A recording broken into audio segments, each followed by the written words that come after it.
بسم اللہ الرحمن الرحیم۔ السلام علیکم ورحمۃ اللہ وبرکاتہ۔ ہم میں سے اگر کوئی بھی انسان یہ خواہش کرے کہ وہ مہذب زندگی گزارنا چاہتا ہے تو وہ اس وقت تک نہیں گزار سکتا جب تک کہ وہ کتاب و سنت کی تعلیمات کو حاصل نہ کرے۔ اللہ تعالیٰ کی توفیق سے ہم ان جلیل القدر خواتین کی زندگیوں کے مختلف حالات و واقعات سے آگاہی حاصل کریں گے جنہوں نے ہر آزمائش کا مقابلہ کر کے صرف اللہ کی رضا ہی کو اپنا مقصد زندگی بنائے رکھا۔ اللہ تعالیٰ سے امید ہے کہ ان مسلم خواتین کی زندگیاں ہمارے لیے مشرِ راہ ثابت ہوں اور اللہ تعالیٰ ہمیں بھی ایسی زندگی گزارنے کی اور اپنے لیے بڑی سے بڑی قربانی دینے کی توفیق عطا فرمائے۔ آج اس عورت کی کہانی آج ہم سب سے پہلے دیکھیں گے۔ اس کا نام ہے ماریہ۔ آغاز سفر۔ ماریہ ایک نوجوان اور خوبصورت لڑکی تھی۔ اس کا تعلق روس کے قدیم روایات کے حامل ایک مذہبی گھرانے سے تھا۔ وہ عیسائی تھی اور مذہب کے معاملات میں شدت پسند تھی۔ ایک روسی تاجر نے اسے پیشکش کی کہ وہ اس کے اور چند دیگر لڑکیوں کے ہمراہ کسی خلیجی ملک چلے، وہاں سے برقی آلات خرید کر لائے اور انہیں یہاں روس میں فروخت کر کے کثیر منافع کمائے۔ یہ معاہدہ طے پا گیا کہ روسی تاجر نے لڑکیوں کے سفر کا بندوبست کیا۔ یہ لوگ وہاں پہنچے تو روسی تاجر کا اصلی اور نہایت مکروہ چہرہ بے نقاب ہوا۔ اس نے بھاری معاوضے اور وسیع و عریض تعلقات کا لالچ دے کر لڑکیوں سے بدکاری کا دھندا کرانا چاہا۔ زیادہ تر لڑکیاں اس کے جھانسے میں آ گئیں۔ ماریہ نامی اس کٹر عیسائی لڑکی نے تاجر کی بات ماننے سے انکار کر دیا۔ تاجر نے اس کا مذاق اڑاتے ہوئے کہا، تم پردیس میں برباد ہو جاؤ گی، تن کے کپڑوں کے سوا تمہارے پاس کچھ نہیں اور میں تمہیں ایک پھوٹی کوڑی بھی نہیں دینے کا۔ اس نے ماریہ کا عرصہ حیات تنگ کرنے کی ٹھانی، اسے دوسری لڑکیوں کے ساتھ ایک فلیٹ میں رہائش دی اور ان کے پاسپورٹ چھپا کر رکھ دیے۔ ماریہ کے علاوہ سب لڑکیوں نے حالات سے سمجھوتا کر لیا اور روسی تاجر کے اشاروں پر چلنے لگیں۔ ماریہ کو کسی صورت گوارا نہیں تھا کہ وہ اپنی عصمت کا سودا کرے۔ وہ روزانہ تاجر سے اصرار کرتی کہ پاسپورٹ اسے لوٹا دے اور اپنے وطن واپس جانے دے۔ تاجر کے کان پر جوں تک نہ رینگتی، لیکن ماریہ نے اس کے چنگل سے آزاد ہونے کا عزم کر لیا تھا۔ ایک روز اس نے فلیٹ میں کھود کرید کی اور اپنا پاسپورٹ ڈھونڈ نکالا۔ ماریہ وہاں سے بھاگ نکلی اور کھلی سڑک پر آ گئی۔ تن کے کپڑوں کے سوا اس کے پاس کچھ نہ تھا۔ مسلمانوں کے اس ملک میں اس کا کوئی جاننے والا بھی نہیں تھا، کسی سے جان پہچان بھی نہیں تھی۔ کچھ سمجھ میں نہیں آتا تھا کہ کہاں جائے۔ پریشانی کے عالم میں ادھر ادھر بھٹکتی رہی۔ اچانک ایک نوجوان پر اس کی نظر پڑی جو چہرے مہرے سے شریف آدمی دکھائی دیتا تھا۔ اس کے ہمراہ 3 خواتین بھی تھیں۔ ماریہ اس نوجوان کی طرف آئی اور روسی زبان میں اسے اپنی حالت زار سے آگاہ کرنا چاہا۔ نوجوان نے معذرت کی کہ وہ روسی زبان نہیں جانتا۔ ماریہ نے انگریزی میں پوچھا، کیا آپ لوگ انگریزی سمجھتے ہیں؟ نوجوان نے اسبات میں جواب دیا تو وہ مارے خوشی کے رو دی اور کہنے لگی، میرا تعلق روس سے ہے، یہاں میرا کوئی ٹھکانہ نہیں، اتنے پیسے بھی نہیں کہ کسی ہوٹل ہی میں رہائش اختیار کر لوں۔ آپ سے التماس ہے کہ مجھے کم از کم 2 یا 3 دن اپنے ہاں ٹھہرا لیں تاکہ میں اپنے وطن واپس پہنچنے کی کوئی ترکیب سوچ سکوں۔ میں آپ کا یہ احسان زندگی بھر نہیں بھولوں گی۔ یہ کہہ کر اس نے اپنی بد نصیبی کی داستان سنانا شروع کی کہ کیسے وہ ایک بدمعاش روسی تاجر کی باتوں میں آ کر یہاں پہنچ گئی۔ خالد اس کی باتیں سن کر گہری سوچ میں ڈوب گیا۔ اسے اندیشہ تھا کہ لڑکی جھوٹ بول رہی ہے۔ ادھر ماریہ کے آنسو رکنے کا نام نہیں لیتے تھے۔ وہ التجا بھری نظروں سے خالد کی طرف دیکھ رہی تھی۔ خالد نے اپنی والدہ اور بہنوں سے مشورہ کیا۔ آخر ان کا دل پسیجا اور وہ ماریہ کو گھر لے گئے۔ وہاں پہنچ کر اس نے گھر والوں سے رابطہ کرنے کی کوشش کی لیکن کوئی جواب نہ ملا۔ ماریہ کے شہر میں ٹیلی فون کی لائنیں خراب تھیں۔ گھنٹہ بھر انتظار کے بعد دوبارہ رابطہ کیا لیکن بے سود۔ خالد کے اہل خانہ کو علم ہوا کہ ماریہ عیسائی لڑکی ہے۔ تو انہوں نے اس سے نہایت نرمی کا برتاؤ کیا۔ ماریہ کو خالد کے اہل خانہ سے انس ہو گیا۔ انہوں نے ماریہ کو اسلام قبول کرنے کی دعوت دی، لیکن اس نے سختی سے انکار کر دیا۔ وہ مذہب کے موضوع کو زیر بحث لانا ہی نہیں چاہتی تھی۔ وہ روس کے ایک شدت پسند عیسائی خاندان سے تعلق رکھتی تھی، جسے اسلام کے نام سے بھی نفرت تھی۔ خالد اس کے لیے اسلامی مرکز سے اسلام کے متعلق روسی زبان میں چند کتابیں لے آیا۔ خالد کے سمجھانے بجھانے پر ماریہ نے ان کتابوں کا بغور مطالعہ کیا۔ وہ ان کی حقانیت اور مدلل انداز تحریر سے متاثر ہوئے بغیر نہ رہ سکی۔ اس دوران میں خالد کے اہل خانہ بھی ماریہ کو قائل کرنے کی کوشش کرتے رہے۔ چند ہی روز گزرے تھے کہ وہ اسلام لے آئی۔ ماریہ دین کی تعلیم حاصل کرتی رہی۔ دینی تعلیم یافتہ صالحہ خواتین کی ہم نشینی سے اس کے اسلام میں رفتہ رفتہ بڑی خوبی آ گئی۔ اب اسے ڈر لگنے لگا تھا کہ اپنے وطن لوٹی تو کہیں پھر سے عیسائیت کی گرفت میں نہ آ جائے۔ شادی کی خوشیاں۔ خالد نے ماریہ سے نکاح پڑھوا لیا۔ ماریہ کا دین اسلام سے لگاؤ عام مسلم خواتین سے کہیں بڑھ کر تھا۔ ایک روز وہ خالد کے ہمراہ بازار گئی تو ایک باپردہ خاتون کو دیکھا جس نے چہرے پر نقاب ڈال رکھا تھا۔ ماریہ نے آج پہلی بار مکمل طور پر باپردہ عورت کا مشاہدہ کیا تھا۔ اس نے حیران ہو کر خالد سے پوچھا، اس خاتون نے چہرے کو ڈھانپ کیوں رکھا ہے؟ کیا اس کے چہرے پر داغ ہیں؟ خالد نے جواب دیا، نہیں، اس خاتون نے اللہ کے حکم کی تعمیل میں حجاب اوڑھا ہوا ہے۔ ماریہ خالد کی بات سن کر چند ثانیے خاموش رہی، پھر کہنے لگی، ہاں واقعی یہی اسلامی حجاب ہے۔ اللہ تعالیٰ چاہتا ہے کہ ہم عورتیں اسی کو اپنائیں۔ تمہیں کیسے معلوم ہوا؟ خالد نے دریافت کیا۔ ماریہ بولی، جب کبھی میں کسی بڑی دکان پر جاتی ہوں تو دکان والوں کی نگاہیں میرے چہرے سے نہیں ہٹتیں، یوں لگتا ہے کہ لوگوں کی نظریں مجھے نگل جائیں گی، اس لیے لازم ہے کہ میں چہرہ ڈھانپوں اور میرے شوہر کے سوا کوئی اسے دیکھنے نہ پائے۔ آج میں یہ حجاب خریدے بغیر بازار سے نہیں جاؤں گی۔ کہاں سے ملتا ہے ایسا حجاب؟ تم امی اور آپا کی طرح یہی حجاب پہنے رکھو۔ خالد نے ماریہ کی بات کو نظر انداز کرتے ہوئے کہا، نہیں، میں وہی حجاب اوڑھوں گی جو اللہ کو پسند ہے۔ ماریہ کا ارادہ پختہ تھا۔ دن پر دن گزرتے گئے، ماریہ کے ایمان و یقین میں اضافہ ہوتا رہا۔ خالد کے اہل خانہ ماریہ سے بے حد محبت کرنے لگے، خود خالد بھی اس پر جان چھٹکتا تھا۔ ماریہ کے پاسپورٹ کی میعاد ختم ہونے کو تھی، اس کی تجدید کرانی ضروری تھی۔ مشکل یہ تھی کہ تجدید اسی شہر سے ہو سکتی تھی جس سے ماریہ کا تعلق تھا۔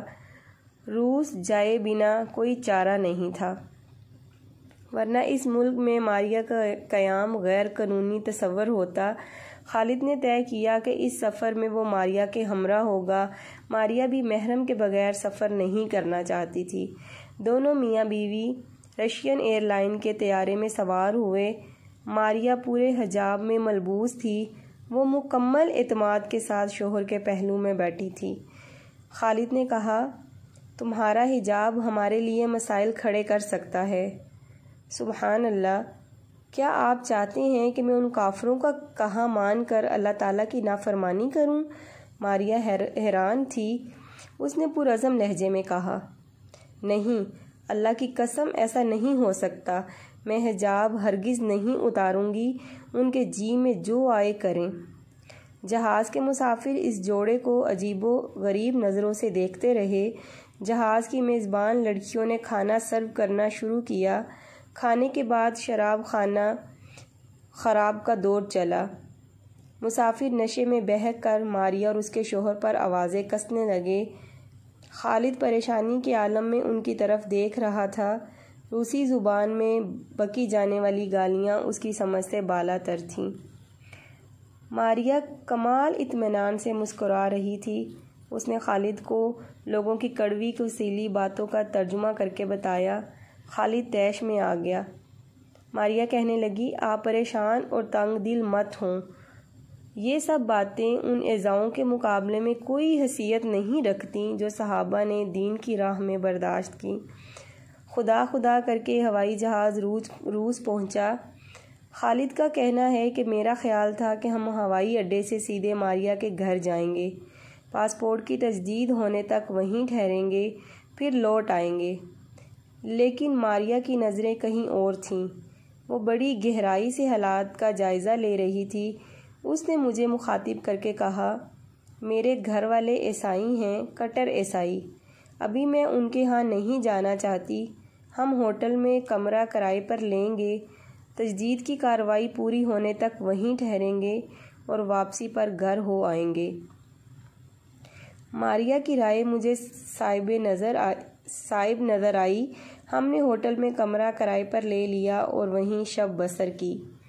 اگلے دن صبح ہم پاسپورٹ کے دفتر گئے اور وہاں کے افسر سے ملاقات کی۔ اس نے پرانا پاسپورٹ اور ماریہ کی تصویریں طلب کیں۔ میں نے بلیک اینڈ وائٹ تصویریں نکال کر افسر کے حوالے کر دیں۔ تصویروں میں صرف چہرے کی ٹکیاں دکھائی دے رہی تھی۔ افسر نے اعتراض کیا، یہ تصاویر ناقابل قبول ہیں۔ رنگین تصویریں چاہیے جن میں چہرہ، سر کے بال اور پوری گردن واضح طور پر نظر آ رہے ہوں۔ ماریہ نے نفی میں سر ہلاتے ہوئے کہا، جی نہیں، یہی تصویریں میسر ہیں، ان کے علاوہ ہمارے پاس کوئی تصویر نہیں۔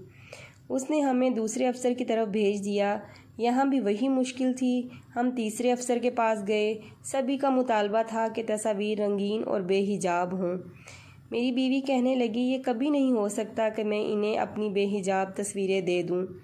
نتیجہ صاف ظاہر تھا کہ افسروں نے ہماری پیش کردہ پاسپورٹ کی درخواست مسترد کر دی۔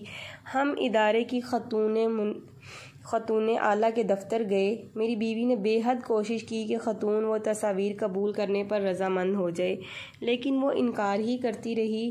ماریہ نے لجاجت سے کہا، دیکھیے، یہ میری اصلی تصاویر ہیں، آپ انہیں اپنے پاس موجود تصویروں سے ملا کر دیکھ سکتے ہیں۔ بات تو ساری چہرے کی ہے جو ان تصویروں میں واضح طور پر نظر آتا ہے۔ بالوں کا کیا ہے، ان کا رنگ تو تبدیل بھی کیا جا سکتا ہے۔ خاتون اعلیٰ کا اصرار تھا کہ قانون یہ تصویریں قبول نہیں کرتا۔ اس پر میری بیوی بولی، میرے پاس یہی تصویریں ہیں، آپ ہی بتائیں میں کیا کروں۔ آپ کی یہ مشکل ماسکو میں بیٹھے ڈائریکٹر جنرل صاحب ہی حل کر سکتے ہیں۔ اس نے مسئلے کا حل پیش کیا۔ ہم پاسپورٹ کے دفتر سے باہر آ گئے۔ ماریہ نے میری طرف دیکھ کر کہا، خالد، ماسکو چلیں؟ میں نے ذرا غصے میں آ کر کہا، تم ان کا مطالبہ مان کیوں نہیں لیتی؟ جیسی تصویریں وہ کہتے ہیں بنوا کر دے دو۔ اللہ تعالیٰ کسی انسان کو اس کی بساط سے بڑھ کر مشکل میں نہیں ڈالتا۔ تقویٰ اسی قدر اختیار کرو جس قدر تمہارے بس میں ہے۔ دیکھو، یہ ہماری مجبوری ہے۔ پاسپورٹ کو صرف چند آدمی ضرورتاً دیکھیں گے، اس کے بعد وہ مدت ختم ہونے تک تمہارے پاس گھر میں پڑا رہے گا، کوئی اسے نہیں دیکھے گا۔ اس لیے ان جھمیلوں میں مت پڑو اور ماسکو جانے کا تو کوئی جواز ہی نہیں۔ نہیں، یہ ممکن نہیں کہ میں بے حجاب نظر آؤں، خواہ وہ تصویر ہی ہو، ماریہ نے اٹل لہجے میں کہا۔ ماسکو میں ماریہ کے پرزور اصرار پر ہم ہوائی جہاز سے ماسکو روانہ ہو گئے۔ وہاں پہنچ کر درمیانے درجے کے ایک ہوٹل میں کمرہ کرائے پر لیا اور اس میں رہنے لگے۔ اگلے دن صبح ہی پاسپورٹ کے دفتر کا قصد کیا۔ ڈائریکٹر جنرل سے ملے جو نہایت بددیانت انسان نکلا۔ اس نے ماریہ کا پاسپورٹ اور تصویریں الٹ پلٹ کر دیکھیں، پھر اس سے مخاطب ہو کر کہنے لگا، یہ کیوں کر پتہ چلے کہ یہ تصویریں آپ ہی کی ہیں؟ اس کا مطلب صاف تھا کہ ماریہ اپنا چہرہ کھول کر دکھائے۔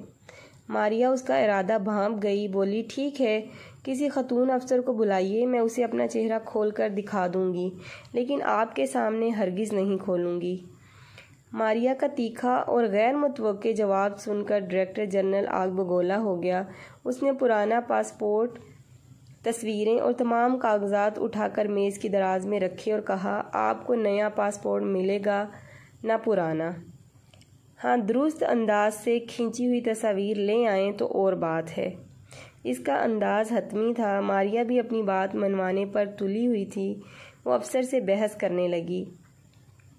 اس نے بہت کوشش کی اسے قائل کرنے کی، لیکن وہ کتے کی دھن تھی، نہ مانی۔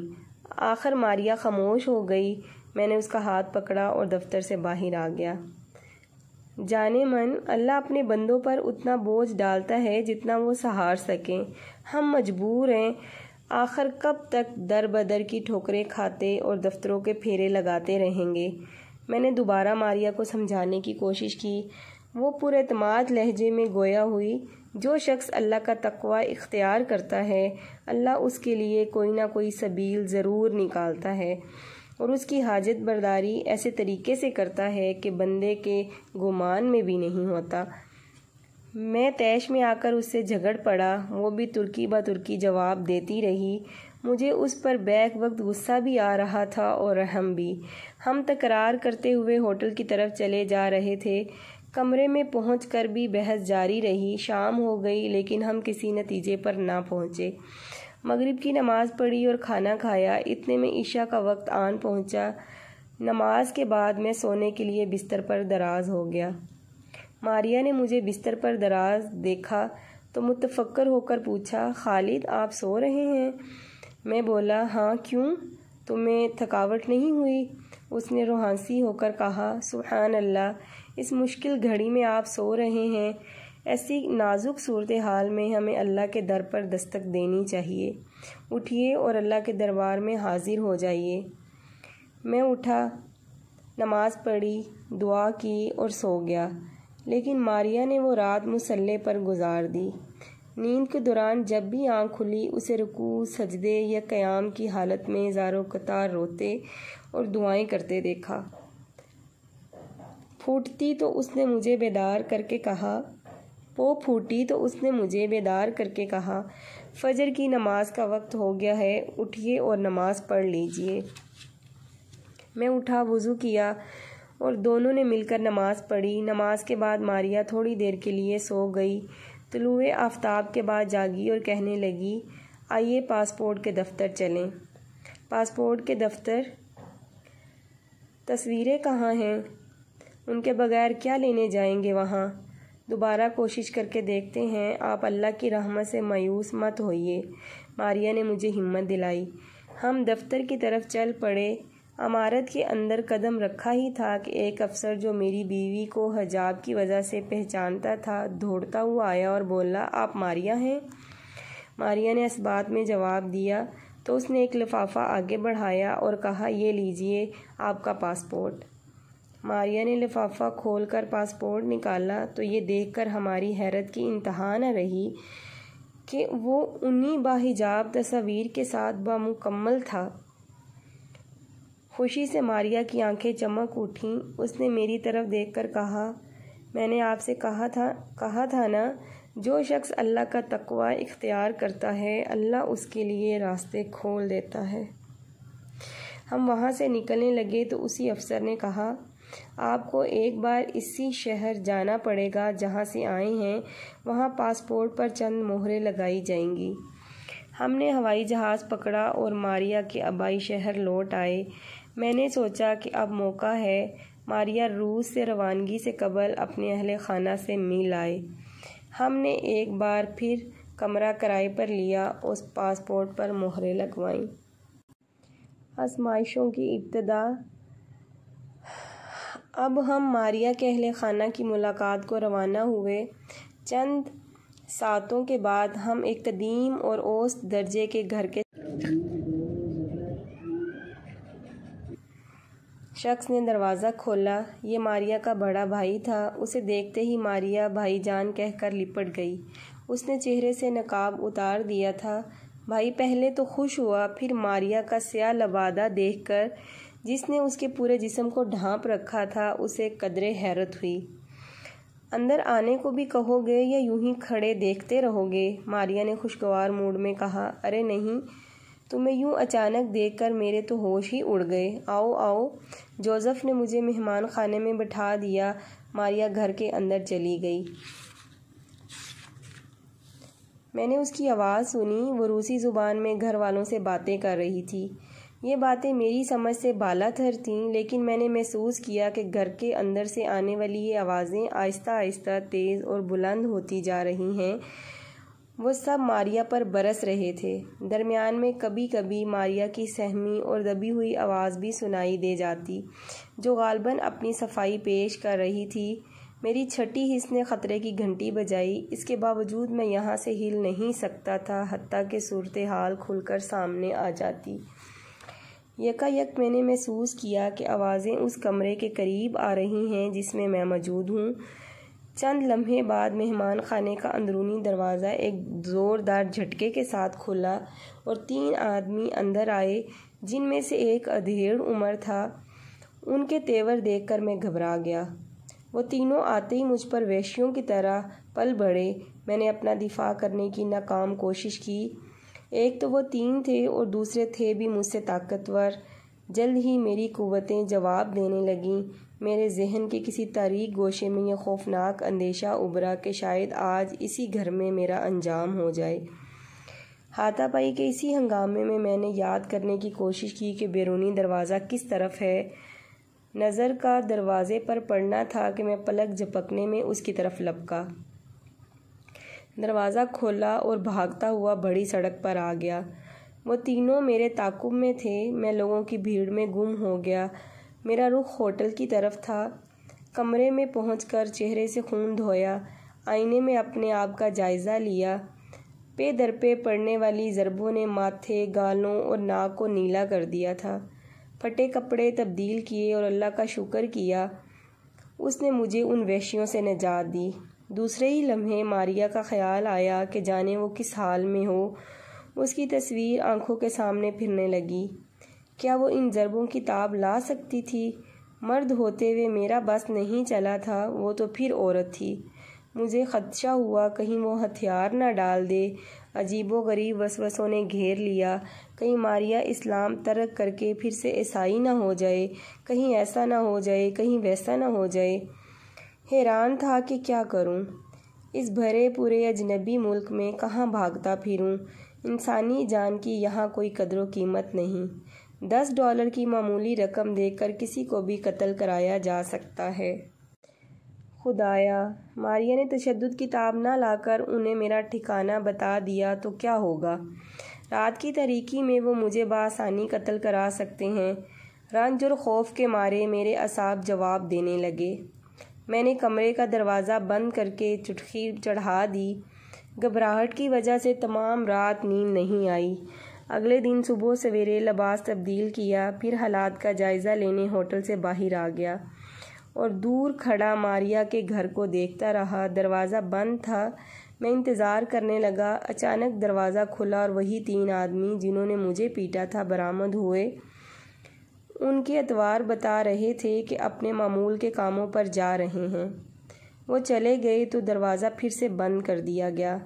میں کھڑا دیکھتا رہا۔ آرزو تھی کہ کہیں سے ماریا کا چہرہ نظر آ جائے۔ گھنٹوں انتظار کیا۔ دن ڈھلے، تینوں آدمی اپنے کاموں سے واپس آئے اور گھر کے اندر چلے گئے۔ میں بھی تھک ہار کر ہوٹل واپس آ گیا۔ دوسرے دن پھر گیا اور دیکھتا رہا، لیکن ماریا نظر نہ آئی۔ تیسرے روز بھی مایوسی کا سامنا کرنا پڑا۔ میں ماریا کی زندگی سے نا امید ہو گیا۔ خدشہ تھا کہ وہ شدید ذہنی اور جسمانی تشدد کی تاب نہ لاتے ہوئے جاں بحق ہو چکی ہے، یا پھر اسے گولی مار کر قتل کر دیا گیا ہے۔ اس خدشے کی تردید میں ساتھ ہی یہ خیال بھی آتا کہ ماریا کو واقعی قتل کر دیا گیا ہوتا تو اس کے گھر میں تعزیت وغیرہ کے لیے آنے والوں کی غیر معمولی چہل پہل ہوتی، لیکن وہاں خاموشی کا راج تھا۔ ہر شے معمول کے مطابق تھی۔ یہ خیال آتے ہی میرے دل کو تقویت ملتی اور یقین سا آنے لگتا کہ ماریا زندہ ہے اور عنقریب اس سے میری ملاقات ہونے والی ہے۔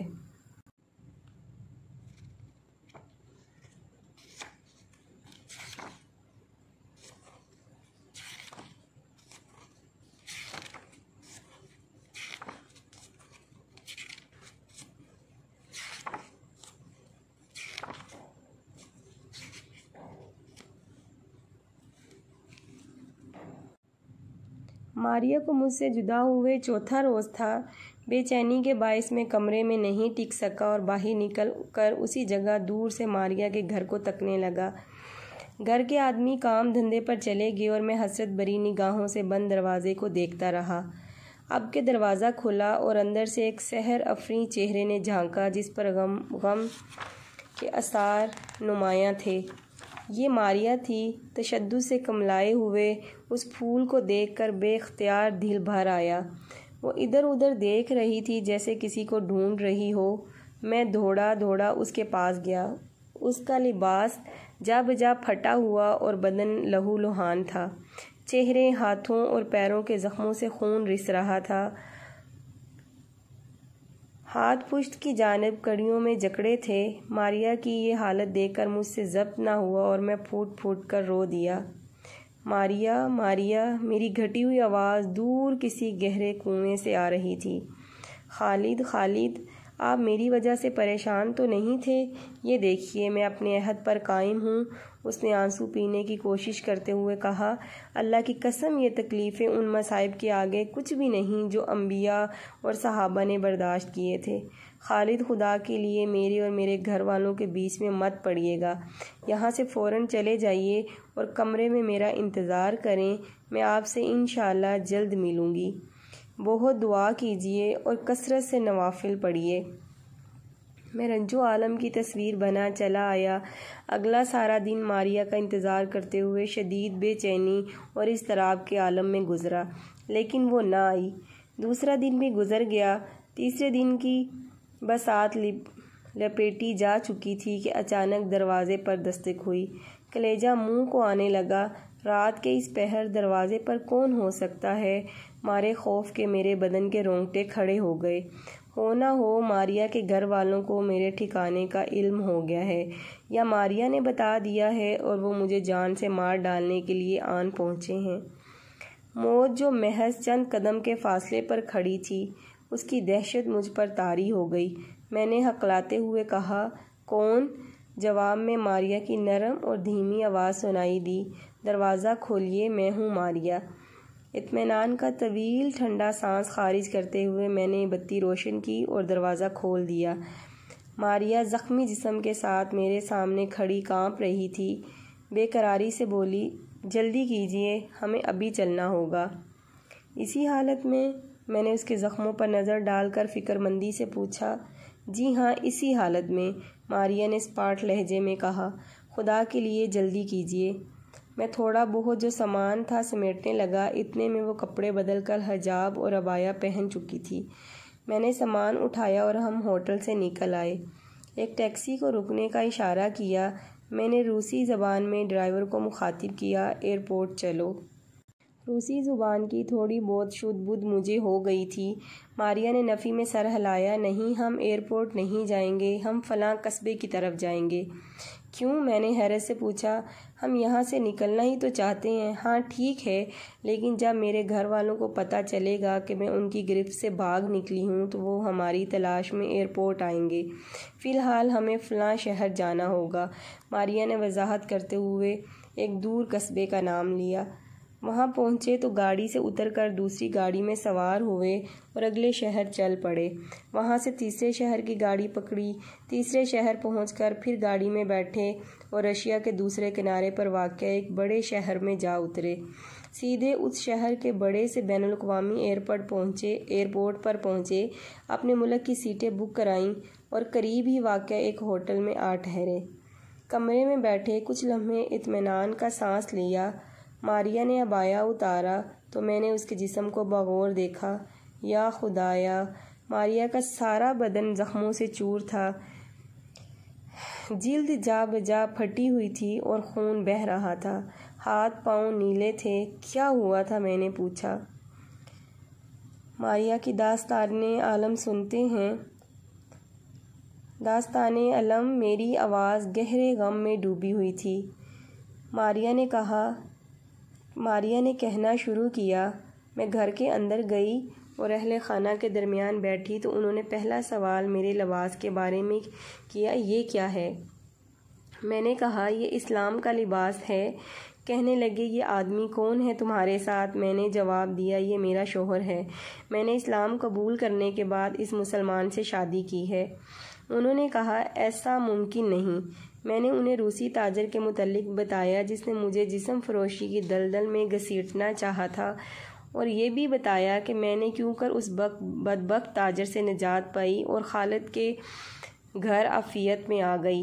میری اس بات کے جواب میں انہوں نے جو کچھ کہا اس کی مجھے ہرگز توقع نہیں تھی۔ وہ کہنے لگے تمہیں اسلام چھوڑ کر عیسائیت میں لوٹنا پڑے گا ورنہ اس گھر سے تمہاری لاش نکلے گی۔ یہ کہہ کر انہوں نے مجھے دبوچ لیا اور میرے ہاتھ کمر کی طرف باندھ دیے۔ میں چیخی چلائی، رحم کی اپیل کی، لیکن انہیں ترس نہیں آیا۔ پھر وہ آپ کی طرف آئے اور آپ کو بے رحمی سے پیٹنے لگے۔ مجھے آپ کی چیخیں صاف سنائی دے رہی تھیں۔ جب آپ بھاگ نکلے تو وہ لوگ دوبارہ میری جانب آئے، مجھے برا بھلا کہا اور میرے پیروں میں بیڑیاں اور ہاتھوں میں کڑیاں ڈال دیں۔ اس کے بعد وہ مجھ پر کوڑے برسانے لگے۔ پھر یہ روز کا معمول بن گیا۔ روزانہ عصر کے بعد مار پیٹ شروع ہوتی اور رات گئے تک جاری رہتی۔ دن کے وقت بھائی اور والد اپنے کاموں پر چلے جاتے، گھر میں والدہ اور 15 سالہ چھوٹی بہن رہ جاتی جو میرے پاس آتیں اور میری بے چارگی پر ہنستیں۔ میں اسی مختصر سے وقت میں 2 گھڑی آرام کر لیتی۔ والد اور بھائیوں کے آنے پر مار پیٹ کا سلسلہ شروع ہو جاتا۔ اسی دوران مجھ پر غنودگی طاری رہتی اور وہ مارتے رہتے۔ مار کھاتے کھاتے میں نیند کی پرسکون وادی میں پہنچ جاتی۔ ان لوگوں کا مطالبہ صرف یہ تھا کہ میں اسلام چھوڑ دوں، لیکن میں نے ان کی ایک نہ مانی اور صبر کرتی رہی۔ چھوٹی بہن میری استقامت دیکھ کر حیران ہوتی اور مجھ سے پوچھتی کہ تم اپنے آباء و اجداد کا دین کیوں ترک کر رہی ہو؟ میں اسے سمجھاتی، دین اسلام کی خوبیاں بتاتی اور توحید کا سبق دیتی۔ آخر وہ میری باتوں سے متاثر ہونے لگی۔ ایک دن اس نے مجھ سے کہا تم واقعی حق پر ہو، یہی سچا دین ہے، مجھے بھی اسی کو اپنانا چاہیے۔ پھر چند ثانیے خاموش رہنے کے بعد دوبارہ بولی میں تمہاری مدد کر سکتی ہوں۔ میں نے کہا تم میری مدد ہی کرنا چاہتی ہو تو مجھے میرے شوہر سے ملا دو۔ ایک روز وہ چھت پر گئی اور ایک اجنبی شخص پر اس کی نظر پڑی۔ بھاگی بھاگی میرے پاس آئی اور بتایا کہ ایک اجنبی دکھائی دیا ہے، چہرے مہرے سے یہاں کا باسی نہیں لگتا۔ میں نے حلیہ دریافت کیا تو وہ آپ تھے۔ میں نے خوش ہو کر کہا ارے وہ تو میرے شوہر ہیں، اب نظر آئیں تو دروازہ کھولنا، میں ان سے ملوں گی۔ اور واقعی اگلی بار آپ اسے نظر آئے تو اس نے گھر کا بڑا دروازہ کھول دیا اور میں نے دروازے پر کھڑے کھڑے آپ سے بات کی۔ فوراً آپ کے ہمراہ نہیں جا سکی کیونکہ وہ زنجیریں میرے پاؤں میں بندھی تھیں جن کی چابیاں بھائی کے پاس تھیں۔ تیسری زنجیر جس کا ایک سرا میرے ایک پیر سے اور دوسرا گھر کے ایک ستون سے بندھا تھا تاکہ میں بھاگ نہ سکوں، اس کی چابی چھوٹی بہن کے پاس چھوڑ دی گئی تھی کہ بوقت ضرورت وہ مجھے کھول دے اور میں بیت الخلاء جا سکوں۔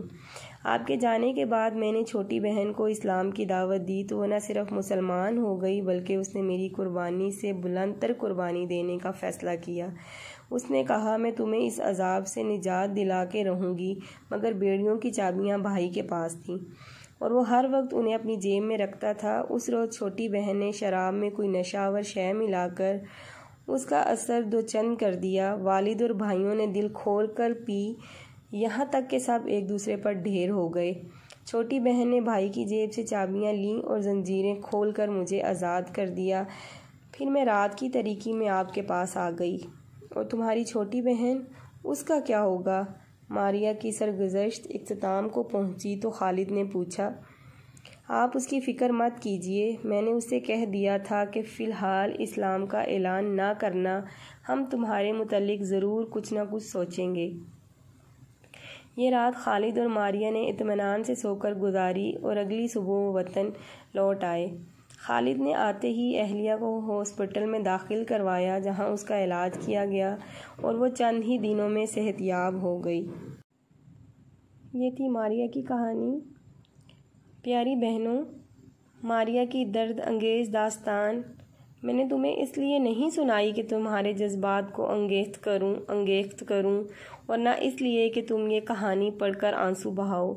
تم سے یہ واقعہ بیان کرنے کا مقصد صرف اتنی بات بتانا ہے، اس بلند پایہ دین پر جان دینے والے جانثار آج بھی موجود ہیں، جو اسلام کی سربلندی کا پرچم تھامے اس کی حمایت میں برسر پیکار ہیں۔ یہ لوگ اس دین کی راہ میں اپنی جانیں لوٹاتے اور اپنے جسم چھلنی کراتے ہیں۔ کل کے کافر ابو جہل اور امیہ، بلال و سمیہ کو اذیتوں میں مبتلا کر کے حق کی آواز کو دبانے کی کوشش کرتے رہے، تو آج کے کافر بھی دین اسلام کے خلاف جنگ میں اپنا تن من دھن نچھاور کیے ہوئے ہیں۔ دیکھنا کہیں تم بھی دشمنان اسلام کی خوفناک سازشوں کا شکار نہ ہو جانا۔ میں دیکھ رہی ہوں کہ تمہیں اپنی قدر و قیمت کا اندازہ نہیں۔ میں تمہیں تمہارے مقام اور مرتبے کا احساس دلانا چاہتی ہوں۔ اللہ تعالیٰ ہمیں سچے دل سے اپنے دین کو سمجھنے کی، اس پر عمل پیرا ہونے کی توفیق عطا فرمائے۔ اسی طرح کی ایمان افروز کہانیاں جو ہیں انشاءاللہ ہم دیکھتے رہیں گے، جس سے اللہ تعالیٰ ہمارے ایمان میں اضافہ